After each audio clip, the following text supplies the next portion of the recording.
Toastmaster Phil Edney, and Phil is speaking from the Entertaining Speaker's Manual. The time of the speech is 11 minutes to 13 minutes, and the objectives is to understand the structure of an effective speech, to interpret and present a famous speech. And the speech that he's going to present today is a speech that was written and presented to a university class, and the author is Horak Michel Miner, who died in 1993. He was an anthropologist, particularly interested in those languages of his time that were still closely tied to the earth and agricultural practices. In 1955, he earned his doctorate at the University of Chicago, going to teach there as well as other universities in the United States, and on a Fulbright fellowship at a college in Uganda. He later worked elsewhere in Africa and in South America.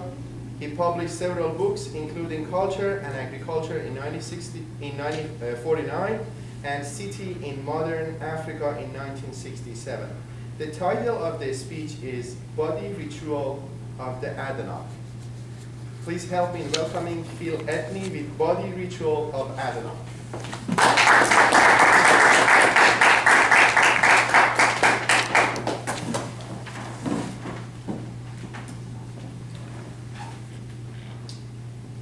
The anthropologist has become so familiar with the diversity of ways in which different peoples behave in similar situations that he is not apt to be surprised by the most exotic customs. In fact, if all of the logically possible combinations of behavior have not been found somewhere in the world, he is apt to suspect that they must be present in yet some undescribed tribe. This point has in fact been expressed with respect to clan organization by Murdoch. In this light, the magical beliefs and practices of the adanac present such unusual aspects that it seems desirable to describe them as an example of the extremes to which human behavior can go. Adanac culture is characterized by a highly developed market economy which is devoted to a rich natural habitat. While much of the people's time is devoted to economic pursuits, a large part of the fruits of these labors and a considerable portion of the day is spent in ritual activity. The focus of this activity is the human body.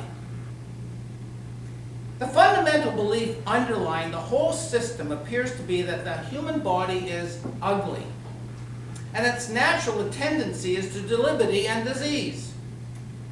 Incarcerated in such a body, man's only hope is to avert these characteristics through the use of powerful influences of ritual and ceremony. Every household has one or more shrines devoted to this purpose. While each family has at least one such shrine, the rituals associated with it are not family ceremonies but are private and secret. I was able, however, to establish sufficient rapport with the natives to examine these shrines and have them described to me. The focal point of the shrine is a box or a chest which is built into the wall. In this chest are kept the many charms and magical potions without which no native believes he could live. These preparations are secured from a variety of specialized practitioners. The most powerful of these are the medicine men, whose assistants must be rewarded with substantial gifts.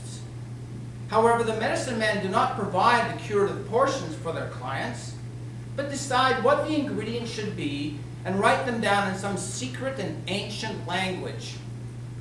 This writing is understood only by the medicine men and by the herbalists, who for another gift provide the required charm. Beneath the charm box is a small font. Each day, every member of the family in succession enters the shrine room, bows his head before the charm box, mingles different sorts of holy water in the font, and proceeds with a brief rite of ablution. The holy waters are procured from the water temple of the community, where the priests conduct elaborate ceremonies to make the liquid ritually pure. In the hierarchy of magical practitioners, and below the medicine man in prestige, are specialists whose designation is best translated holy mouth men. The adanac have an almost pathological horror and fascination for the mouth, the condition of which is believed to have a supernatural influence on all social relationships. Were it not for the rituals of the mouth, they believe the teeth would fall out, their gums would bleed, their jaws shrink, their friends desert them, and their lovers reject them. They also believe that there's a strong relationship exists between oral and moral characteristics. The daily body ritual performed by everyone includes a mouth rite.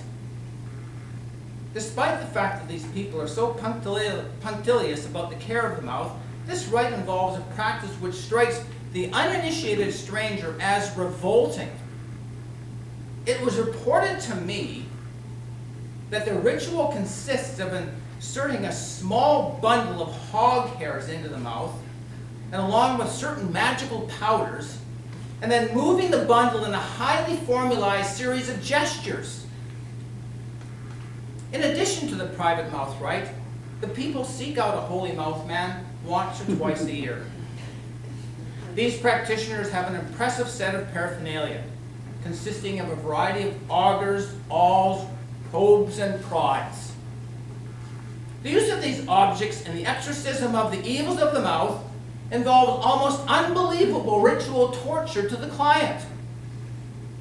The holy mouth man opens the client's mouth and, using the above-mentioned tools, enlarges any holes which decay have created in the teeth. Magical materials are put into these holes. If there are no naturally occurring holes in the teeth, large sections of one or more teeth are gouged out so the supernatural substance can be applied.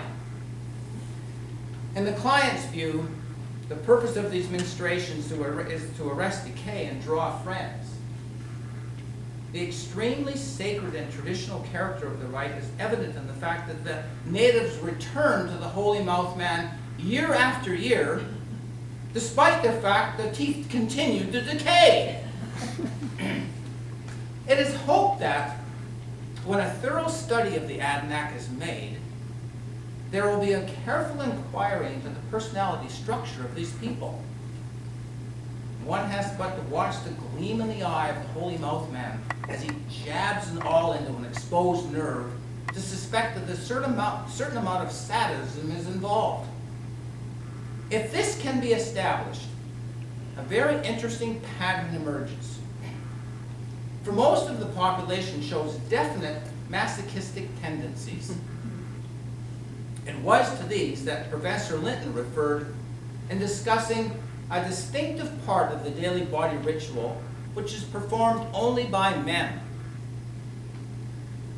This part of the rite involves scraping and lacerating the surface of the face with a sharp instrument.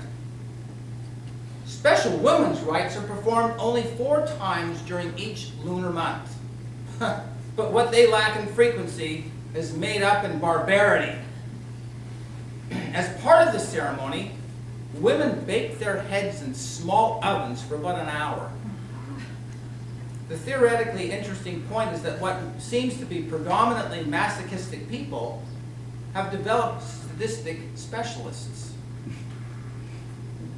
The medicine men have an imposing temple, a latipso, in every community of any size.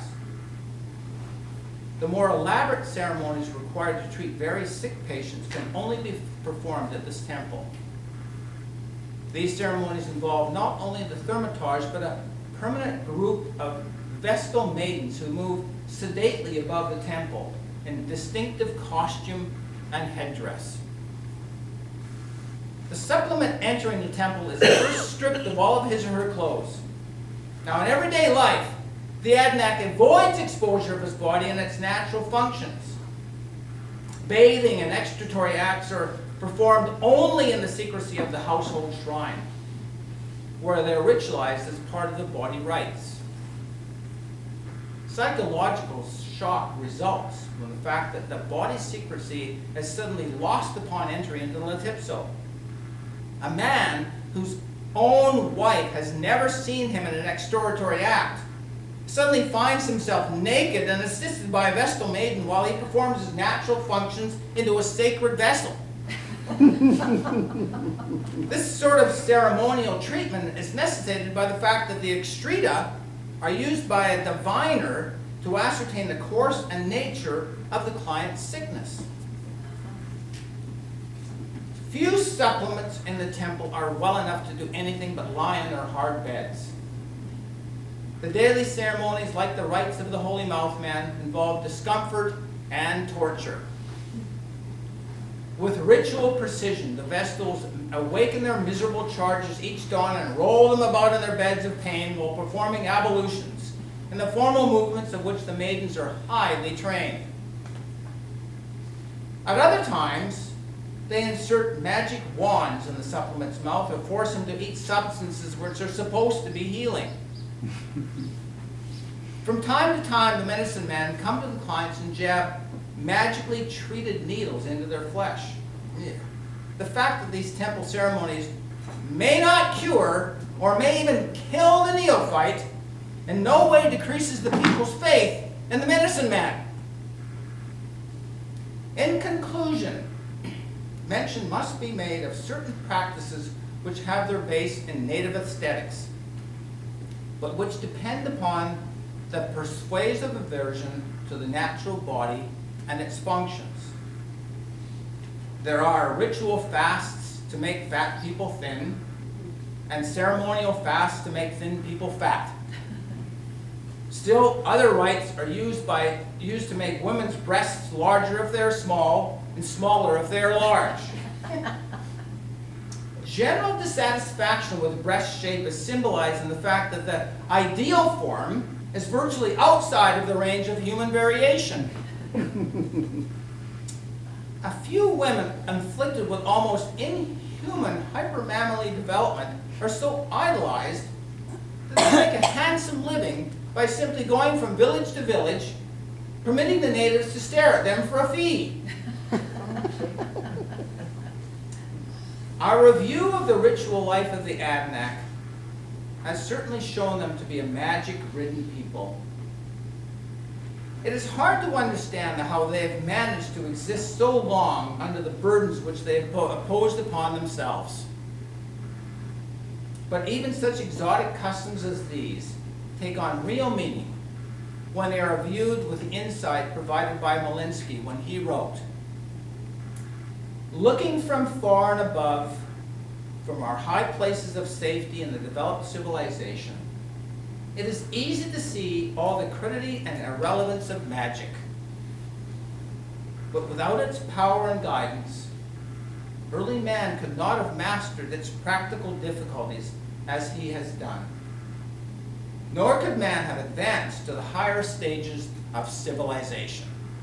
Mr. Toastmaster.